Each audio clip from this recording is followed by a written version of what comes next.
Running a business comes with a lot of what-ifs. But luckily, there's a simple answer to them. Shopify. It's the commerce platform behind millions of businesses, including Thrive Cosmetics and Momofuku, and it'll help you with everything you need.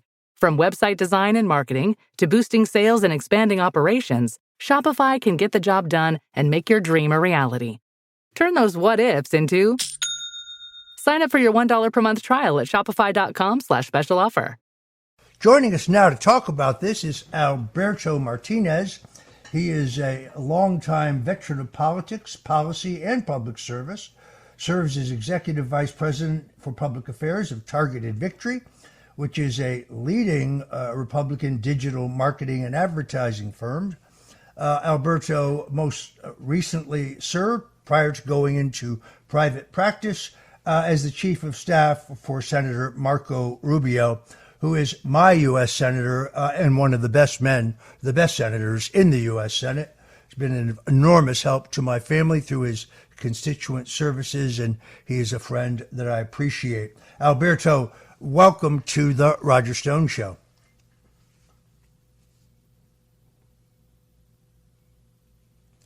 I'm not sure if we have an audio issue there. Can you hear me, Roger? Yes, you're back. Okay. Sorry about that. We lost you for a second. No problem. Thanks for having me on. Thank you very, very much. I'm delighted to be here. I was just speaking about how highly I feel about your former boss, Senator Marco Rubio, who does a great job of representing Florida in the United States Senate and fighting for America. I don't agree with him on everything, but I agree with him on most things, and I have huge respect for him.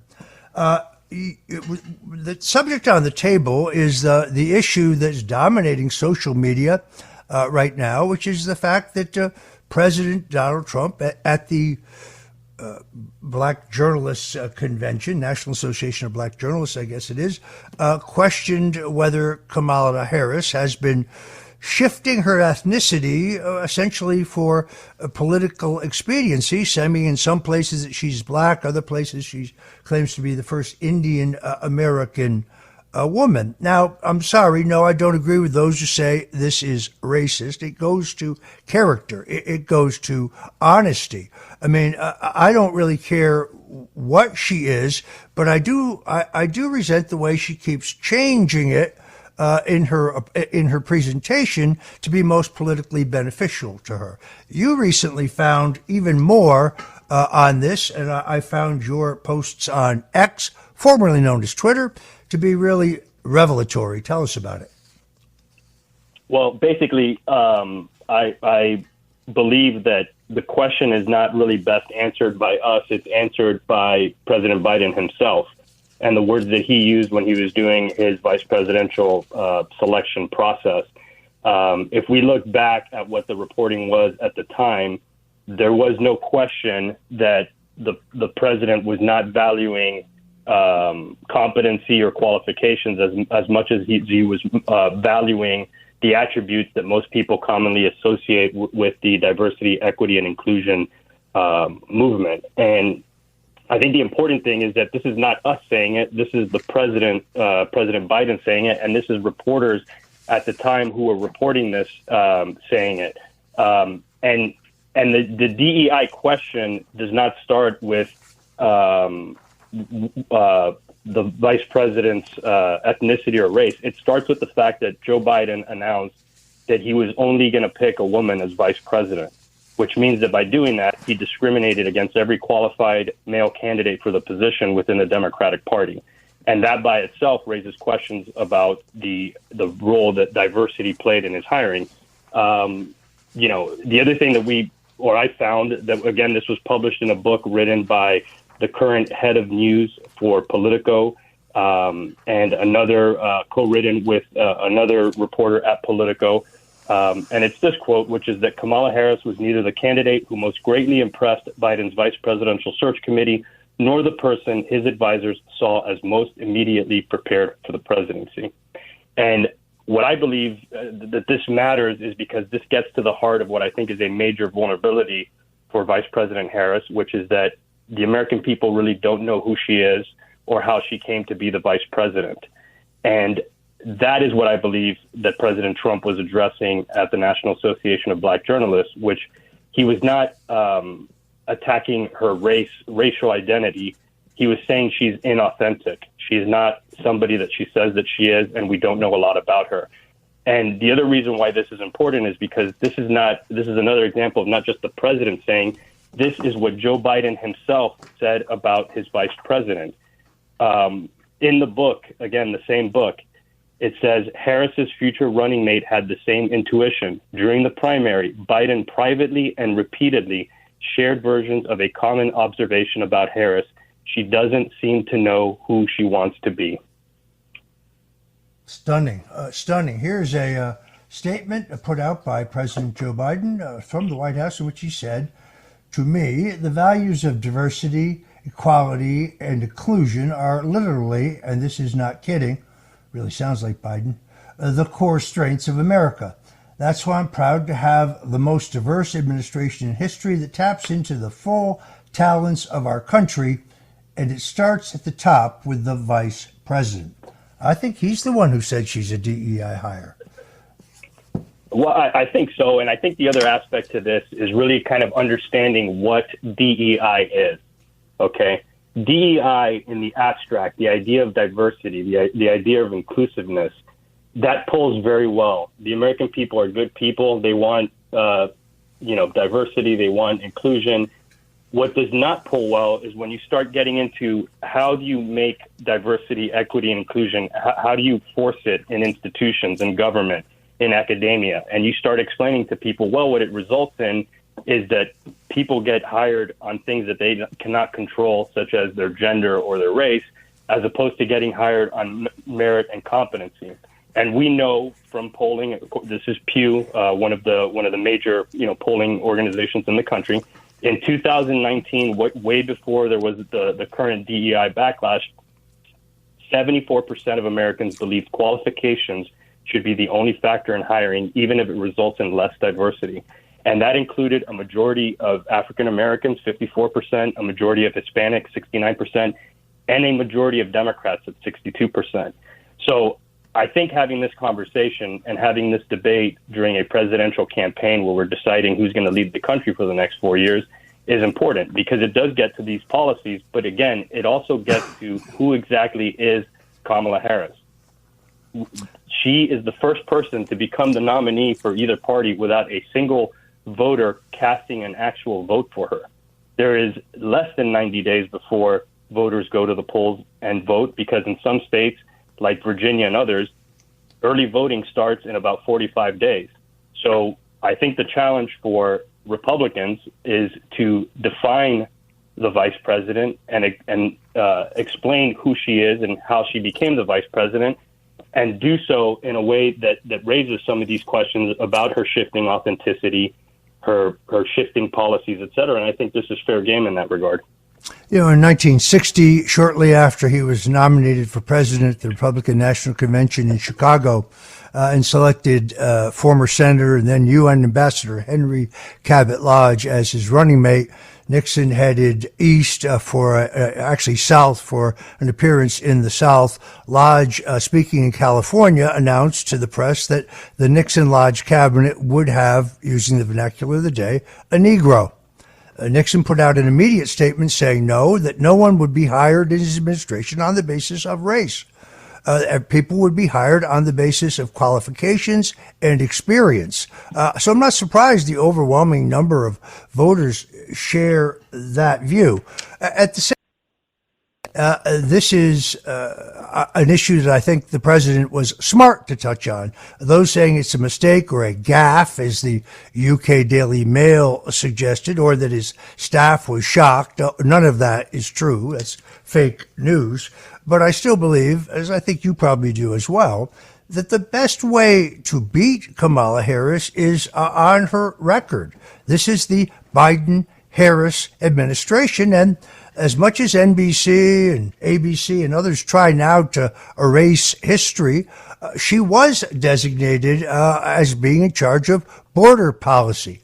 Okay, the word czar was used by the mainstream media rather than by the administration itself, but we can all see the NBC clip in which Joe Biden puts her in charge of the border. And by any measure, A, she's never visited the border. And when she was asked by Lester Holt on NBC why she'd never been to the border, she said, well, I've never been to Europe either, which certainly seems like a non sequitur to me. But her handling, or in this case, not handling the border issue and the impact of that. I personally believe, based on some of the sources that I've talked to, we may have as many as 20, perhaps more, 20 million people in the country illegally.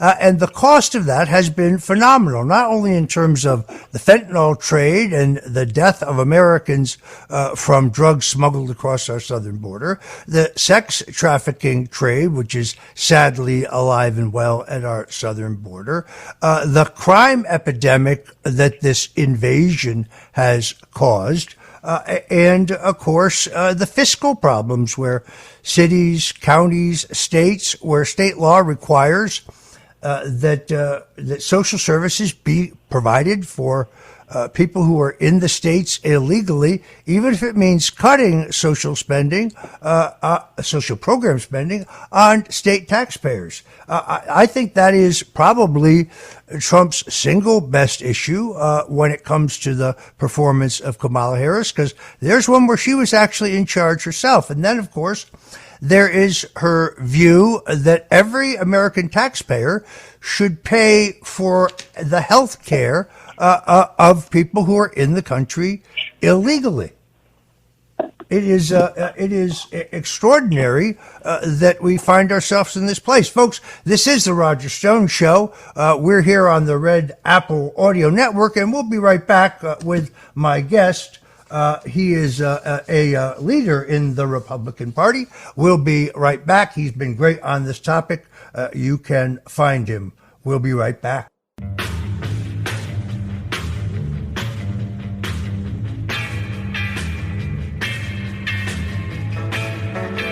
Oh my God, it's the coolest thing ever. Hey guys, have you heard of Goldbelly? Well, check this out. It's this amazing site where they ship the most iconic, famous foods from restaurants across the country, anywhere nationwide. I've never found a more perfect gift than food. They ship Chicago deep dish pizza, New York bagels, Maine lobster rolls, and even Ina Garten's famous cakes. Seriously. So if you're looking for a gift for the food lover in your life, head to goldbelly.com and get 20% off your first order with promo code GIFT.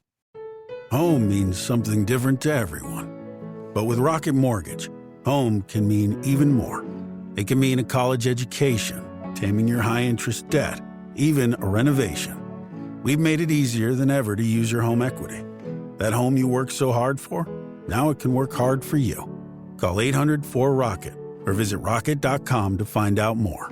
Rocket Mortgage, LLC, licensed in all 50 states, and MLSConsumerAccess.org, number 3030.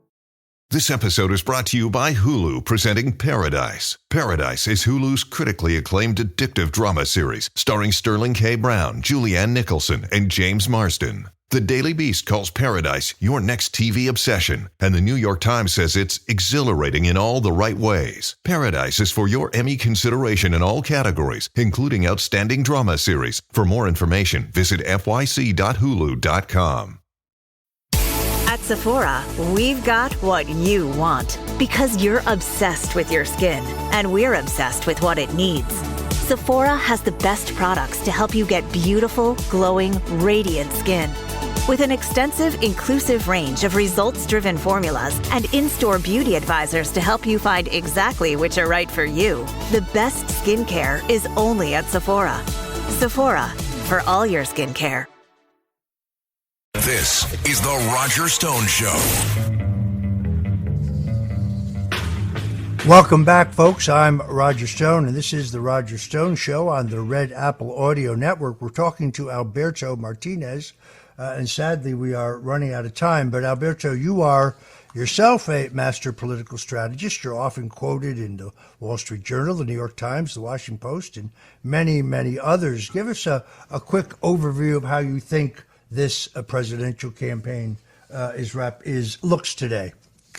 on really quickly, which is number one. I think you're totally correct in that the idea that President Trump committed a misstep by raising these issues is a complete mistake. And I think Republicans would be wise to lean into these things and bring them back to a framing about the authenticity of Kamala Harris. The other thing that you mentioned was her term as border czar, which again, if we look back to contemporaneous reporting about that, that was not just a failure that Republicans believe that she failed at being the border czar. That is something that inside the White House, Ron Klain, the chief of staff, the president himself, all viewed Kamala Harris as a complete failure on that. Ron Klain, the White House chief of staff, Ron Klain rather, told Kamala to her face that she did not do what she was supposed to do with that assignment, and that if she had leaned into it and worked harder, she might have gotten a better result. So again, this is not us saying it. This is reporters, the Democrats, Joe Biden himself, talking about the vice president who is now one election away from becoming president. I think that this race has become increasingly more difficult for former President Trump because he is now running against a cultural phenomenon that the media will do everything in its power to ensure that she's the next president. And we've already seen that for the last 14 days. She has not faced a single difficult news interview. She has not faced a serious television interview. She's not going to conduct any press conferences. All right, we have to leave it there, I'm afraid. Thank you very much for Alberto for joining us on The Roger Stone Show.